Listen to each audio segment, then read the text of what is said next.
welcoming Andy Taylor, Managing Director or Co-Managing Director, is it? I'm not sure right now, but we'll get into that in a minute, of Haydock Finance. And we're here today to talk about how to build a successful non-bank asset finance business, which I think Haydock firmly qualifies for. Perhaps it's best to start, we're going to go through a lot around, what makes a company successful. And I've had some thinking and got quite a long list, so I'd love to go through today. But obviously, there's been some recent change at Haydock, and it'd be nice to hear a bit more about you, the Haydock journey while you've been there the last 6 years. Quite a lot of growth, all of that. So do you want to start there? Yeah, for sure. 7 years ago, I took a call to go and talk to Haydock, and honestly, I thought, a small company in Blackburn, why would I want to do that? But when I found out that Haydock had recently been bought by Apollo, and I did a bit of research on Apollo, and I saw what. I spoke to John Jenkins, and it was clear that Apollo had significant growth plans for Haydock, and that really suited me. I thought this is a fantastic opportunity. John Jenkins, who's been the CEO of Haydock, has been an incredibly positive, fantastic influence on me over the past 7 years. It's fair to say, I think John would say that when we met each other for the first time 7 years ago in the IOD, and it was my first interview for Haydock, we just kind of hit it off straight away. And he's been a really strong influence on my career and will continue to be going forward. But I think John always planned probably to retire at some point, obviously, and that time has come. One of the worries I had towards the end of last year was that Apollo might decide to bring in an external CEO from somewhere else. Yep. And that worried me a bit, because I think we've built something at Haydock in the past 7 years that you might say is unique, because we had a culture of a small northern Blackburn business, which we had to evolve pretty quickly into a large asset finance company. And when we've talked to Apollo recently, the end of last year and beginning of this year, about how they wanted to transition the business going forward, myself and Lee Pearson, who's MD and Chief Operating Officer, we're delighted with the decision that they made, because it means that we can now bring continuity, but also develop into Haydock 2.0. Two most important things have been the sort of the shareholders and the people. Yeah. Right now, people will get to. But I think one of the things that drive the people is the culture. Yes. What does culture mean? What does culture mean to Haydock? What's the journey been over the 7 years? How has the culture changed? Yeah. What have you done about it? Just give us an insight there. Yeah, there has been a significant shift in the culture. I think that, and it's probably much to do with John Wilkinson, who founded the business 45 years ago. John, a great businessman in the northwest of England, but probably a guy who ran it his way. Yep. His way. And I think when I joined, and John Jenkins and Lee joined, I think we understood the need to move away from that and have more of a enabling culture where, we wanted people to, and we still do, I always hate the word empowerment. It just sounds so cliched, but it is what I mean. Yep. We want people to make decisions. If you don't make a decision and make a mistake, how are you ever going to get any better? You've got to make mistakes as you move through your life and through your business and through your job. So we want to encourage people to make decisions and be brave. And we had a session in January with the sales and credit and ops team, trying to bring them all together and get them all on the same page. And the theme of that day was bravery.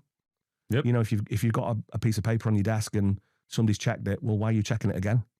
And we've tried to enable that culture, but it isn't easy. It's also not for everyone, by the way. Some people like to be told what to do. Yep. And you need people like that as well. But I think in the main, I think we've shifted the culture from one of this is what you do to what do you think we should do. What have you had to do to maintain that core culture in that fast growth environment? So we've had to make some mistakes. We've took some people who haven't been right for that sort of growth mentality and growth culture. It has been really difficult, but I think it's about having a consistent message from the top, I think. And certainly the board have always had the same message outward, is that, please make decisions, please be brave, please don't be afraid to make a mistake. We know we should enjoy this as much as we can, because, we do spend a lot of time doing it. And as we've seen probably at Haydock in the last quarter, really sort of concentrating on the important core offers that we have in terms of the service that we provide, which I think is key to the market, which I was talking before, we had a record Q1 in 2026, and our service has been consistent, which for us is probably unprecedented. When we've had this time last year, when we had a record in Q1 last year, we were on 3 and 4 day payouts. This year we've been on you've 1 day maintained. payouts or 1.5 day payouts.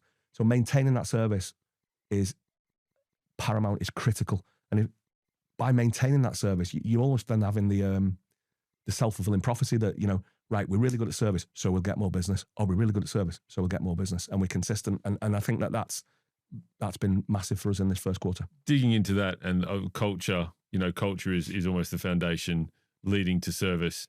And in that context, how does that culture and service play out to the broker market and drive that growth in your view?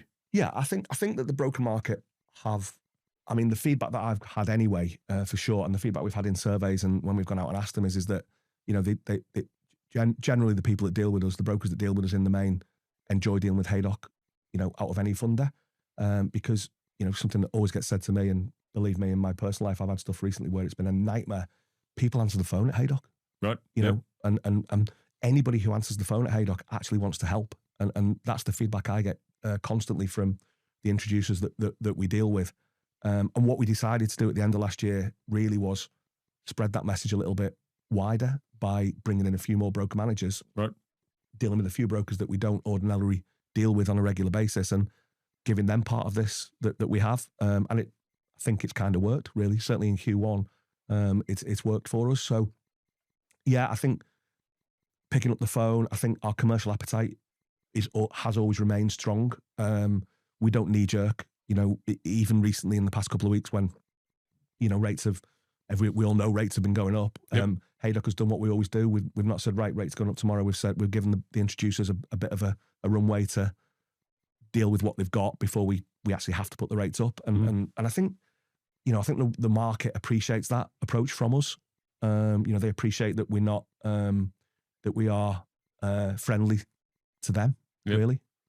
And I mean, do you take the same approach as you sort of said with people, where you've painted quite a rosy picture with the brokers, which I'm sure there is, but there's always going to be some that, you know, Haydock's not right for. Is it the same approach with your people, where you try some that don't quite work? Same with brokers, we're not right.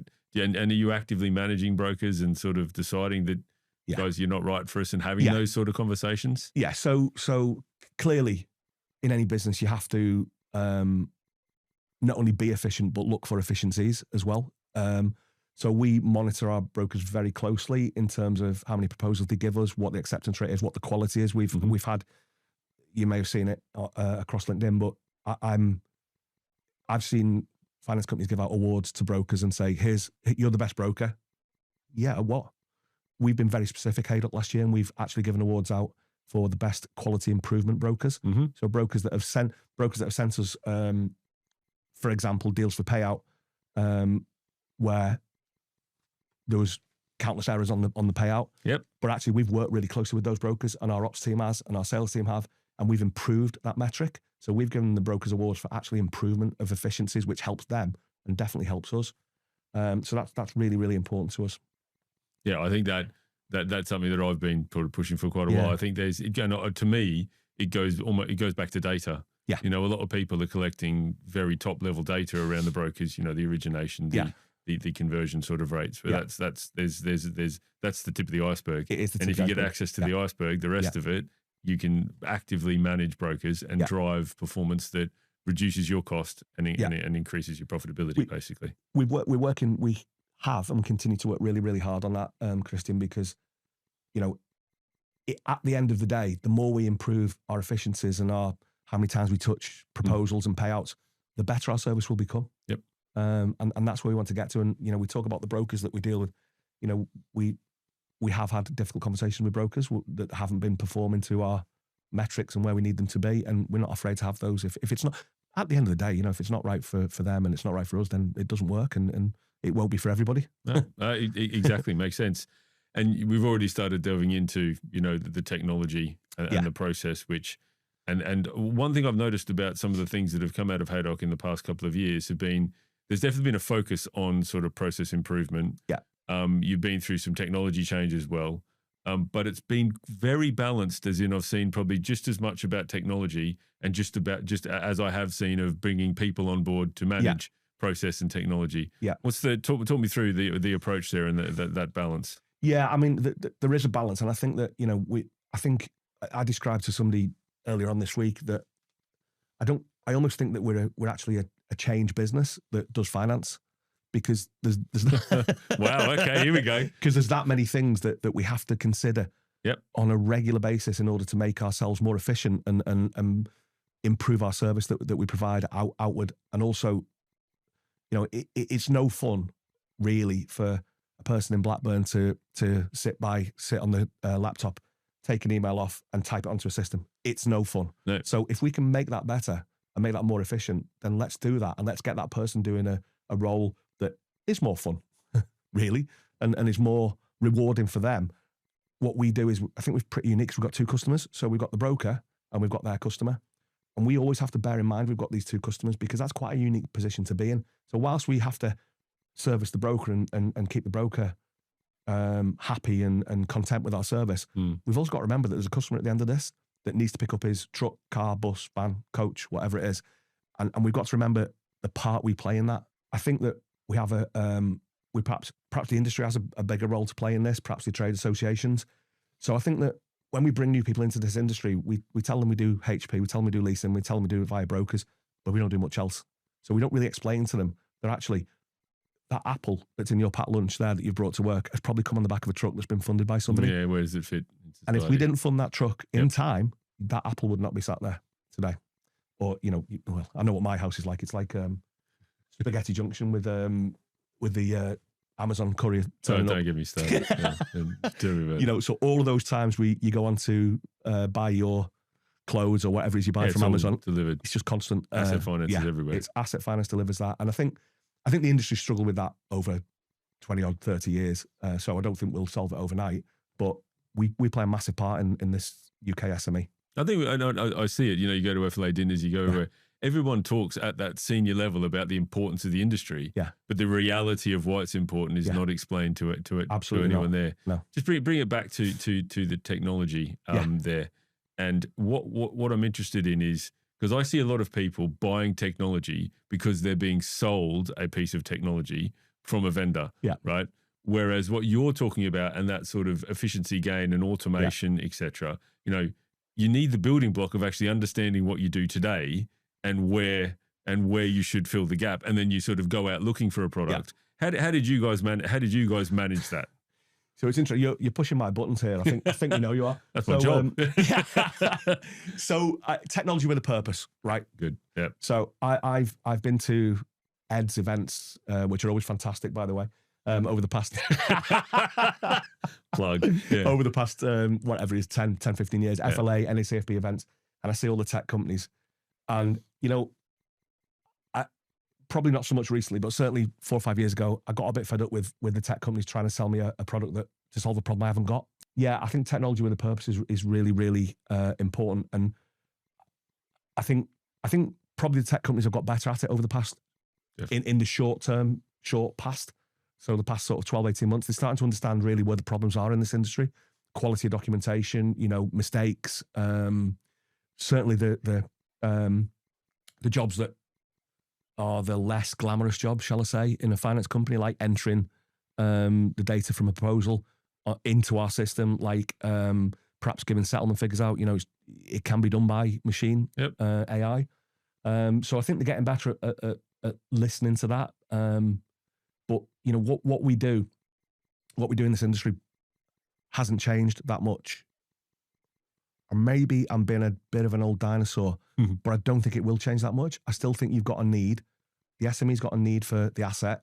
You've got a broker who does a brilliant job in the middle, and you've got a finance company at the other end who provides the funds. I think there's too many variables for it to ever end up as a money supermarket. You know, you go online and get the best quote.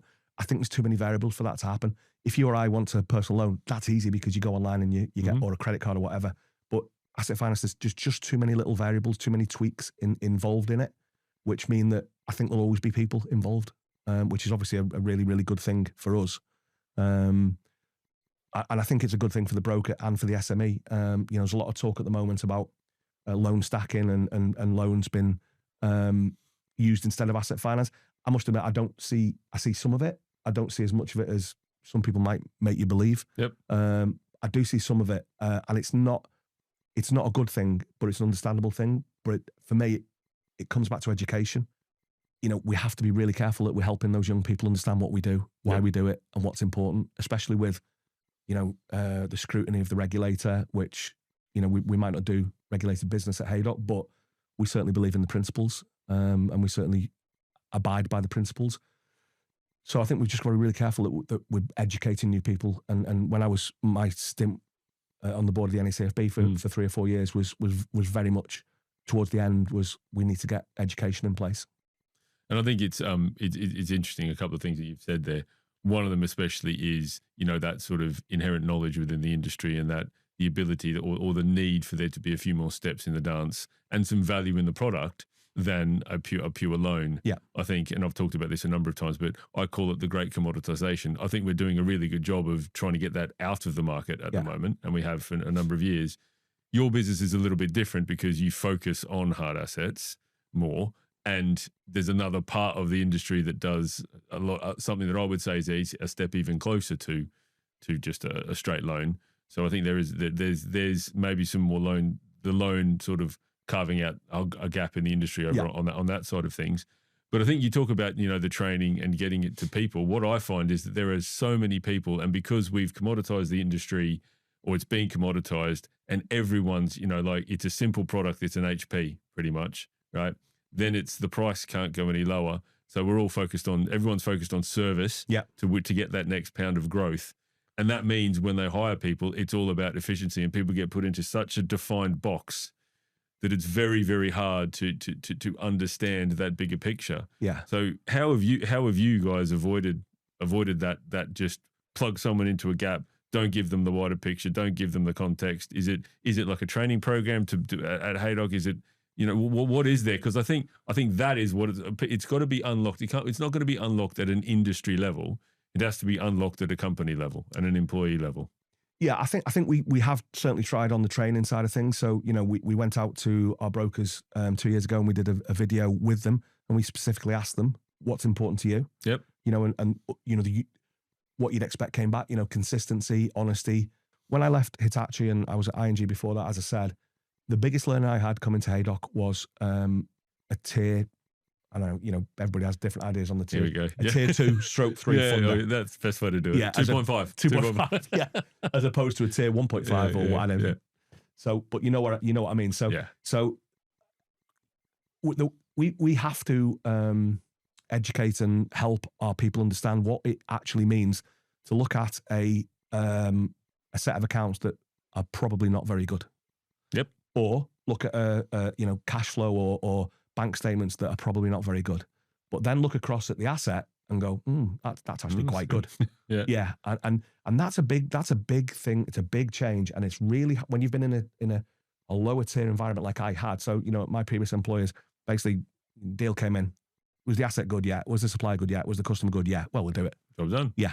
And at Haydock, it's nice and easy. Yeah. well, in many ways it was, and I'm doing them a disservice because they did do all the, you know, slightly out the box deals, and obviously they had to grow to the size that Hitachi became and is today.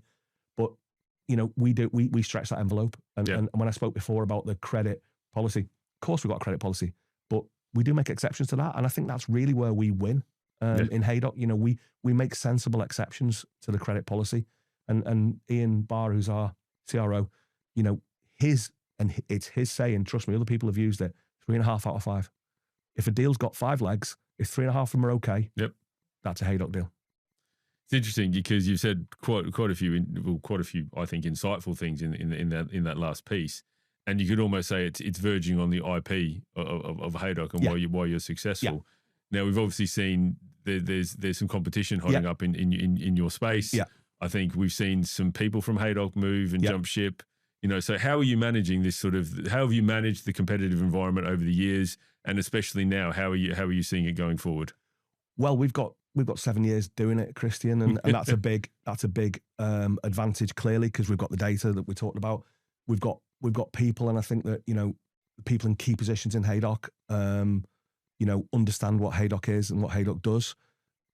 It's going to sound like there's lots of ingredients to this, and Apollo's another. So Apollo understand how we do business, and you know, I think that not being a bank is another key ingredient to this, because, you know, we can make our own decisions as to what we do. I think there's, if you had a mixing bowl and you put all of these ingredients in, there's a lot. Yeah. There's an awful lot of ingredients that go into this. Yeah, I mean, it's not even a secret, is it? But the formula that makes Haydock what it is today. Yeah. But I think the key to it really is experience, data, support, people. But there's lots of it. It's, you know, if you took people out, you'd have a problem. If you took support out, you'd have a problem. So if there's 10 ingredients, you took one out, you'd probably have a problem. But you know, we keep and people, you know, we've had some, you know, we've lost people in Haydock, we lost people in the sales team, and you know, I used to get about. I remember saying to John 5-6 years ago, I'm getting a bit offended by this. I'm losing people. I was getting a bit like, because I'm thinking, why are people leaving me? No, what have I done wrong? Yeah. But I treat it now as it's going to happen, and I think it's just, we probably have a somewhat inconvenient period of 3 to 6 months where we have a patch that's been covered and covered really, really well, you know, and then we've got to fill that patch, and that's an inconvenience, and inevitably you lose some business over that period. But no, I think it's just something we deal with, and especially, and you know, my daughter's not in finance, my eldest, but she's a prime for it. You know, she's had a couple of jobs in the past few years. I think people in the mid to late 20s now, you know, they are extremely, they're less patient than I was at that age. Put it that way. They think that, you know, they should be managing people having done the job for a couple of years, and that's not possible in many cases. In most cases, it's not possible. Yeah, I think you're right. I think, and that's there's a whole nother podcast that we could do on that and how that relates. But yeah, you know, I think so. What you're saying there basically is, yes, there's more competition, and competition ebbs and flows. You know, as does the market. But it's not something, you know, people can copy some of what you have, right, and pieces. But the bottom line is, you know, it's those 10 pieces, and that's what you've developed over 45 years with an extra fast bit in the last 7. Yeah. And that's something that can't be copied overnight. Yeah. Yeah. I mean, that's the key to it. It can't be copied overnight. And I mean, you know, can it be copied at all? I'm not sure it can actually be copied at all, because I think that, you know, it's almost the perfect storm at Haydock. You know, you've got people that were already there that have understood what Haydock is, and people that are still there today that understand the real core culture of Haydock. And they're still there today. You've got new people that have come in from different places that understand how to grow the business and what to make it. You've got the support of owners and banks that now can see the data that's backed up, that you know, continues to enable us to grow. There's just so many things that it's not that easy, I think, is what I'm trying to say. You know, it's a tough job with many humps in the road that you've got to get across. What are you doing, or has there been any enhancement or improvement in monitoring risk real time? Because I know, you know, it feels like a bit of a thing of the past where you do your underwriting, you do the deal, and then it's sort of maybe a bit of an annual review and that have you. There feels like there's, especially with the clouds on the horizon or in the sky. Yeah. You know, what is Haydock doing differently on that to proactively manage risk? Yeah, to be fair, we have in the past 6 months, we have significantly increased our in-life monitoring. So we've looked at our large exposures. We visit them on a you know, regular basis. We carry out asset inspections and audits on from a lower amount. So we used to for example, and these aren't the figures, but say we used to do it every exposure over 750. Well, that's now changed to 500. They're not the figures because I can't actually remember them, but we have tightened up on that. We've got a new auditor on board who will help us understand where our in-life business is. But we also find on that we get some opportunities as well. So we'll go and see the customer, and then we'll pass the opportunity back to the broker and say this guy wants some more trucks or whatever. So I think that in the market, collections is something that collections, asset recoveries, and that whole process is something that hasn't been talked about enough in the industry. Probably even before the global financial crisis, because that really wasn't a credit crunch from that perspective. You know, where do you sit in that perspective? How are you? Is it something that's being covered? Are you building? Do you have the process and the team and the experience for something that could be coming down the road? What's your view? So the answer to that is yes, we are. I would call our collections team robust, and I think we do. I think what they do is they're strong but fair. So if Hayley was sat here now, Hayley's our head of collections she's incredible. She does an incredibly good job. If she was sat here now, she would tell you that their first outlook on any case that falls into arrears is how can we help the customer? Now, whether that is, we let them miss a payment, or we novate it, or we restructure the deal, we try to help customers first, but that doesn't always work, as you can imagine. It isn't always going to work. But what we then try to do really we try to resolve it as quickly as possible for all parties. So we'll go in there as quick as we can. We'll get our assets back. We'll then try to realise the best price on those assets through various different sources, and see where we lie then. What, to your point, to your original question, which I think is a really good one, what we decided to do maybe 12 months ago, maybe a bit longer. So collections is it's a mysterious art, and it's a difficult art. I would not want to do that job, and I take my hat off to the guys that do it, not just in Haydock, across all the businesses. So what we decided to do was try and debunk it for our introducers. So we did a webinar about 12 months ago where Hayley, who's our head of collections, basically went through the process and said, right, this is what we do. This is what we do. We want to tell you, for full transparency, what we do. And we got incredibly good feedback on that, because it actually, we were probably the first funder who did such a thing. And Hayley wanted to do it because she probably was taking criticism from some of the brokers. Oh, you're too hard, you're too strong, you're in quick. Definitely. Well, we've got to be. We're in tier 2.5 or 3. We have to be quick in there. And if we're not, we'd be doing a disservice to everybody. And we have to look after our assets. So the team, we're continuously looking at ways to, again, improve efficiencies. We have a person now solely on historical. So stuff that might have happened 5 years ago, that 10 grand might turn up out of somebody's estate, and we do really, really well on that. But I think, as I say, that go back to the first point really, is that our collections team are very robust, and they're very strong, but they're very fair. And the number one thought is that how do we help the customer? Yeah, and I think, we draw a parallel there with quite an interesting thing that you've done, and I think quite insightful with the brokers, because in that regard, it's the same as what you're trying to do with your team. You're educating them about asset finance and its importance in the wider industry, and why you do what you do. Yeah.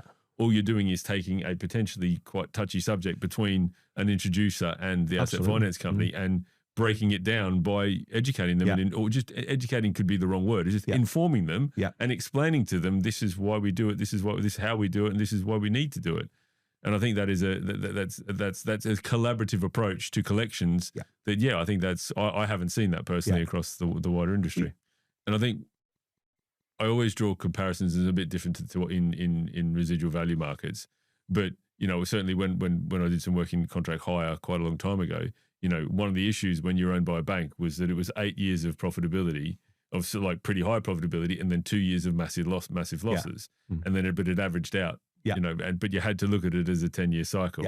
And I think it's, that 8% is kind of, it's 2%, then it might go up to 15. So it's be ready for the ups and downs and invest be willing to hold the line through the cycle to be able to see the ultimate impact. Yeah, you have to. And I think that if you think about, the way the economy's been in the past 6-7 years, it's been up and down, and it's probably down at the moment, isn't it really? But, our bad debt and how many people we expect to not be able to pay us back, and our collections and recoveries has always been, on or under where we expected it to be. And our book has grown, as you said earlier. We might be 940 million today. So it's grown considerably. Yet we're still in the same ballpark where we need to be. And I think again that goes back to Apollo's trust in Haydock. They look at that and go, well, you're obviously managing things well, And that's, you said it again, like 150 to 940 or thereabouts. I mean, and I think I know the answer because we've discussed it previously, but, what's the next phase, and how do you keep yourself and the business focused on that continued improvement? Because I know Apollo aren't going to sit there and go, well done, Patton, about 940 job done. They're going to want you to do that same growth even more over the next 5 years. How do you maintain that continuous improvement? Growth? So I think it's not easy. I think that in our tier of asset finance, do we when do we when do we hit the ceiling? Mm-hmm. Yep. There will be some point when we will hit the ceiling. But then I think it's about the bolt-ons to that. 18 months ago, we looked at because we do broker business, but we do some vendor as well. So we've got to make sure that whatever we bolt onto the side is not going to take the broker's business away from them. We will not tread on our toes. We will never do that. So we looked at our book about 2 years ago, and we noticed that materials handling forklift trucks were in our credit policy, but we did hardly any of them via brokers, and I mean hardly any at all. So we thought, well, is there a market to do materials handling vendor? And we think there is, and we took on a specialist who joined us last year to do that for us. But what's been interesting since then, how it has actually turned out, is that not only has he been able to do materials handling vendor, but he's also become somewhat of a subject matter expert with our brokers. So it's enabled us to do more materials handling via our brokers, as well as doing it via new vendors, which is a very nice byproduct that we hadn't really considered. So even yesterday, we got a new guy started with us yesterday to do green. Mm-hmm. Now he will do green probably via vendors. Yep. But we will also introduce him to all of our brokers. We think that that's the way to grow more. So we think that having some subject matter experts in the business that can do a little bit of vendor, but actually help the brokers do more in their, you know yourself, there's certain brokers out there that are engineering specialists, car specialists, manufacturing, print, audio, visual. So if we can perhaps either bring in or educate parts of our business to be more experts in those areas, and I include credit in that. So, you know, we have actually got, but we want to establish more of a couple of our underwriters to be experts in engineering equipment, a couple of our underwriters to be experts in audio visual, and so on. And we think that adds value to what the broker can sell and ultimately what Haydock can originate. It's really interesting because I think what you've explained there, in my mind, and I don't see it enough in companies that I go and speak to and even work with, is that it's data-driven continuous improvement. Yeah. You know, the first thing you said was, and okay, it's an interesting way to look at data-driven, but you know, you realize you weren't doing enough. It was inside your policy, but you weren't doing it. And then you investigated it, and we need an expert in it, and you don't see the volume and then buy the person. You've got to invest in the person and to bring in the volume. But I think if asset finance companies, because we are in a spot where if everyone continues to keep doing what they've been doing, we're not growing the market. Yeah. We're just taking from each other, right? So I think people need to push into other areas and looking at the data and driving that, and then investing in the people and the systems to drive it is the only way to expand, or one of the key drivers of the continuation of expansion for you and a lot of other companies in the market. So I'm old enough and was in this industry in 2008 when literally, and I was in ING, so we remained till 2012, as I said before. Mm-hmm.